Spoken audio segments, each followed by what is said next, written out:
कहानी की शुरुआत में हम साइबेरिया के एक सुनसान इलाके को देखते हैं जो बर्फ से ढका हुआ था। तभी जेसिका नाम की एक औरत हमें बताती है कि जब मेरा जन्म हुआ था तब एक शैमन ने कहा था कि मैं श्रापित हूँ और जो भी मेरे साथ रहेगा उसका बुरा वक्त शुरू हो जाएगा। दरअसल जेसिका अपनी बेटी लेन के साथ साइबेरिया के इस सुनसान इलाके में कैंप लगाकर रहती थी और यहाँ उन लोगों के सिवाय और कोई नहीं रहता था क्योंकि इस इलाके पर रूसी सैनिकों का कब्जा था। जेसिका पहले अपने कबीले के लोगों के साथ ही रहती थी, लेकिन किसी वजह से उसने अपना कबीला छोड़ दिया और दूर जाकर रहने लगी, जहां समय समय पर ये लोग अपना कैंप बदलते रहते थे ताकि रूसी सैनिक उन्हें पकड़ ना पाएं। ये जगह इतनी बर्फीली थी कि इस माहौल में किसी भी इंसान के लिए जिंदा रहना बेहद मुश्किल था, लेकिन ये दोनों यहाँ जैसे तैसे अपनी जिंदगी बिता रहे थे। यहाँ तक कि खाने के लिए भी इन्हें हर रोज संघर्ष करना पड़ता था। वहीं लेन ने तो अपनी पूरी जिंदगी ऐसे अकेले ही गुजारी थी, लेकिन अब वो बाहर की दुनिया के लोगों से भी मिलना चाहती थी। उन दोनों ने कुछ कुत्ते भी पाल रखे थे ताकि उन्हें शिकार में मदद मिल सके, लेकिन जब उनमें से एक कुत्ता बीमार पड़ गया तो जेसिका ने उस कुत्ते का गला काटकर उसे हमेशा के लिए मुक्ति दे दी। आगे जेसिका और लेन अपना सामान लेकर बोट से किसी नई जगह की तलाश में निकल जाते हैं, लेकिन थोड़ा आगे बढ़ते ही उन्हें कुछ रूसी सैनिक दिखाई देते हैं। जेसिका और लेन उन्हें देखकर बहुत ज्यादा डर जाती हैं, लेकिन उनकी किस्मत अच्छी थी कि वो रूसी सैनिक उनको देख नहीं पाते और वो दोनों जल्दी से वहां से निकल जाती हैं। फिर काफी देर तक सफर करने के बाद वो दोनों एक ऐसे इलाके में पहुंचते हैं जहां पर उन्हें कोई ढूंढ नहीं सकता था क्योंकि ये जगह एकदम सुनसान थी।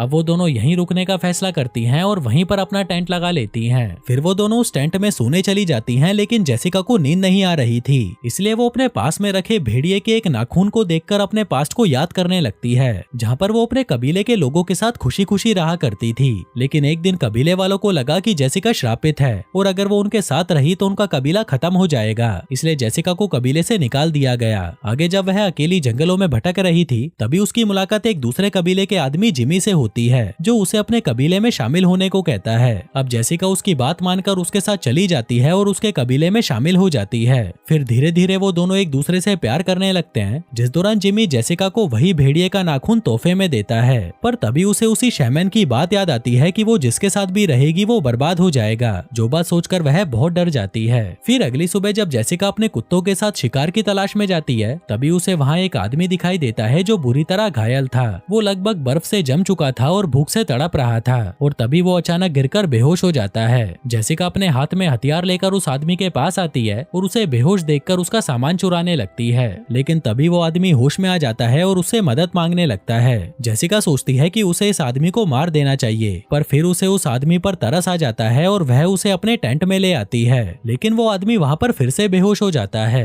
आगे जेसिका उसकी चोट का इलाज करती है और उसकी देखभाल करने लगती है, जिसके बाद वो उसका सामान चेक करती है जिसमें उसे एक नक्शा और एक रेडियो मिलता है। कुछ देर बाद जब लेन वहाँ पर आती है तो वह उस आदमी को देखकर हैरान रह जाती है। वो जेसिका से पूछती है कि ये आदमी कौन है। जेसिका कहती है कि मुझे भी नहीं पता कि ये कौन है, मैं जब शिकार पर गई थी तो ये मुझे बेहोश पड़ा हुआ मिला और अगर मैं इसे यहाँ पर लेकर नहीं आती तो ये मारा जाता। फिर कुछ देर बाद उस आदमी को होश आता है तो वह उन्हें अपना नाम मैक्स बताता है। तभी लेन उसे कहती है कि तुम खुशकिस्मत हो कि मेरी माँ ने तुम्हें बचा लिया, क्योंकि हम किसी पर भी इतनी जल्दी भरोसा नहीं करते। फिर रात में लेन मैक्स को सूप बनाकर देती है। वो लगातार उसे ही घूरे जा रही थी क्योंकि उसने आज से पहले किसी आदमी को इतने करीब से नहीं देखा था। फिर कुछ दिनों बाद जब मैक्स पूरी तरह ठीक हो जाता है तब जेसिका और लेन उसे भी अपने साथ शिकार पर ले जाती हैं। मैक्स कहता है कि तुम लोगों की वजह से ही मेरी जान बची है, तुम लोगों का एहसान मैं कैसे चुकाऊंगा। जिस पर जेसिका कहती है कि अगर मुझे कोई मदद की जरूरत होगी तो मैं तुम्हें बता दूंगी। पर तभी लेन उसे कहती है कि जल्दी से जाकर एक रेंडियर का शिकार करके लाओ। जिस पर मैक्स कहता है कि अगर मुझे रेंडियर दिख गया तो मैं जरूर उसका शिकार करूंगा। जिसके बाद ये लोग वहाँ से एक बर्फीले इलाके में जाते हैं। तभी वहाँ उनकी नजर एक सील पर पड़ती है जिसका जेसिका शिकार कर लेती है और फिर वो लोग उस सील को लेकर वापस तंबू में लौट आते हैं। फिर रात को जेसिका और लेन उस सील का मांस काटकर उसे कच्चा ही खाने लगते हैं, क्योंकि उनके कबीले में भी मांस को कच्चा ही खाया जाता था। वहीं ये बात मैक्स को बहुत अजीब लगती है और वो मांस को पकाकर खाने लगता है। जिसके बाद वो अपना रेडियो लेन को दिखाता है और उसमें म्यूजिक चलाकर उसे सुनाने लगता है। वहीं उन दोनों माँ बेटियों ने पहली बार रेडियो देखा था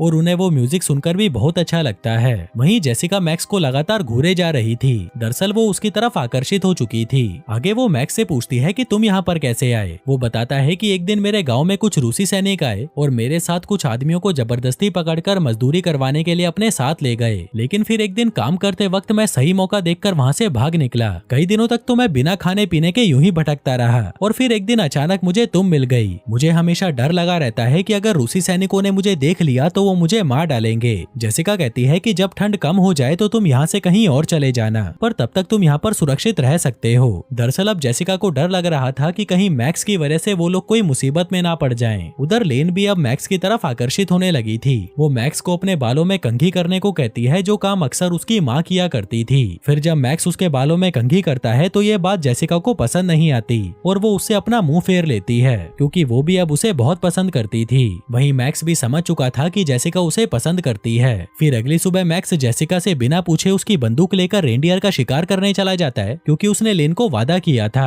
आगे उसे एक जगह पर रेनडियर दिखाई दे जाता है और वो उस पर निशाना लगाकर उसे गोली मारने ही वाला होता है कि तभी वहाँ दो रूसी सैनिक आकर उसे पकड़ लेते हैं और उसे अपनी बोट में बिठाकर वहाँ से ले जाने लगते हैं। पर तभी मैक्स अपना चाकू निकालता है और उन दोनों पर हमला करके उन्हें मार डालता है, जिसके बाद वो उनका सामान लेकर टेंट की तरफ वापस आने लगता है। उधर जेसिका लेन को समझाती है कि तुम्हें मैक्स से ज्यादा बातें नहीं करनी चाहिए, क्योंकि तुम उसे ठीक से जानती नहीं हो। लेकिन लेन अपनी माँ की बातों को इग्नोर कर देती है, जिससे गुस्सा होकर जेसिका टेंट से बाहर चली जाती है। इसी बीच मैक्स भी वहाँ पर पहुँच चुका था। जेसिका उससे कहती है कि मुझे तुमसे कुछ जरूरी बात करनी है। दरअसल वो उसे बताना चाहती थी कि वो श्रापित है, लेकिन इससे पहले कि वो उसे ये बात बताती तभी लेन वहाँ पर आ जाती है और मैक्स उसे बताने लगता है कि मैं खाने के लिए बहुत सारा सामान लाया हूँ, जिसे देखकर लेन बहुत खुश हो जाती है। आगे हम देखते हैं कि लेन और मैक्स अब एक दूसरे के साथ बहुत ज्यादा समय बिताने लगे थे, जिनको साथ में देखकर जेसिका को बहुत दुख हो रहा था। जिसके बाद हमें जेसिका का पास्ट दिखाया जाता है। जब एक दिन वो शिकार करके अपने कबीले में आती है तब वह देखती है कि किसी ने कबीले के सभी लोगों को मार डाला है, जो देखकर वह टूट जाती है। पर तभी वो जिमी को देखती है, जो अभी भी जिंदा था और रस्सी से बंधा हुआ था। वहीं जिमी जेसिका को देख लेता है और उसे इशारे से छुपने को कहता है। जेसिका भी उसकी बात मानकर छुप जाती है और देखती है कि एक रूसी सैनिक जिमी के पास आता है और उसका गला काटकर उसकी जान ले लेता है, जो देखकर जेसिका फूट फूट कर रोने लगती है। आगे जब वह भागने की कोशिश कर रही थी तभी कुछ सैनिक उसे देख लेते हैं और तुरंत पकड़ लेते हैं। फिर जिस सैनिक ने जिमी को मारा था वो जेसिका के साथ वहाँ पर इंटीमेट होता है और फिर उसे वहीं तड़पता छोड़कर वहाँ से चला जाता है। आगे जेसिका अपने बॉयफ्रेंड के पास जाती है। वो उसकी रस्सी खोलती है और उसे अपने गले से लगाकर रोने लगती है। तभी वो उसके हाथ में एक चाकू देखती है, जिसका इस्तेमाल वो रस्सी काटने के लिए कर रहा था, लेकिन रस्सी काटने से पहले ही उसे मार दिया गया। जेसिका वो चाकू अपने पास रख लेती है, पर तभी उसे टेंट के अंदर से एक बच्चे के रोने की आवाज सुनाई देती है। वो जाकर देखती है तो वहाँ पर एक छोटी सी बच्ची होती है। जेसिका उसे लेकर भागने लगती है, पर तभी एक सैनिक वहाँ आकर उसे कहता है कि तुम जैसे लोगों को यहाँ रहने का कोई हक नहीं, बस एक बार मैं तुम सभी को खत्म कर दूं, फिर इस पूरे इलाके पर हमारा राज होगा। वो उसे कहता है कि हम लोग रास्ता भटक गए हैं और तुम्हें हमारी मेन लैंड तक जाने में मदद करनी होगी। अगर तुम ये करती हो तो हम तुम दोनों को जिंदा छोड़ देंगे। अब जेसिका उसकी बात मान जाती है और फिर जब वो और सैनिक रस्सी पकड़कर ग्लेशियर पार कर रहे थे तभी जेसिका चालाकी से रस्सी काट देती है और सभी सैनिकों को दरार में धक्का देकर मार डालती है। जिसके बाद जेसिका उस बच्ची को पाल पोस कर बड़ा करती है, जो कोई और नहीं बल्कि लेन होती है। वहीं प्रेजेंट में जेसिका ये सब याद करके बहुत इमोशनल हो जाती है। उधर जैसे जैसे दिन बीतते हैं लेन और मैक्स एक दूसरे के और भी ज्यादा करीब आने लगते हैं, लेकिन वहीं ये बात जेसिका को बिल्कुल पसंद नहीं आती और उसे उन दोनों को साथ में देखकर जलन होने लगती है। जेसिका को डर था कि वो उससे लेन को अलग ना कर दे। फिर एक दिन मैक्स लेन से पूछता है कि तुम लोग यहाँ पर अकेले क्यों रहते हो। लेन कहती है कि मेरी माँ को लोगों के साथ रहना पसंद नहीं है और रूसी सैनिकों की वजह से भी हमें जगह बदलती रहनी पड़ती है। फिर रात में जब लेन और मैक्स आपस में बातें कर रहे थे तभी जेसिका से ये सहन नहीं होता और वो चुपचाप अपनी बंदूक उठाकर शिकार पर चली जाती है। वहीं उसके जाने से लेन और मैक्स बहुत खुश होते हैं और वहीं पर इंटीमेट हो जाते हैं। फिर अगले दिन मैक्स शिकार पर चला जाता है। उसे वहाँ पर एक रेनडियर दिखता है और मैक्स उसका शिकार कर लेता है, जिसे देखकर जेसिका और लेन भी बहुत खुश होती हैं। अब ऐसे ही कुछ और महीने बीतते हैं और मैक्स और लेन का प्यार और गहरा हो जाता है और साथ ही लेन प्रेग्नेंट भी हो जाती है। जिसके बाद वो दोनों फैसला करते हैं कि वो इस जगह को छोड़कर अब नॉर्मल लोगों के बीच रहेंगे और नए सिरे से अपना परिवार शुरू करेंगे।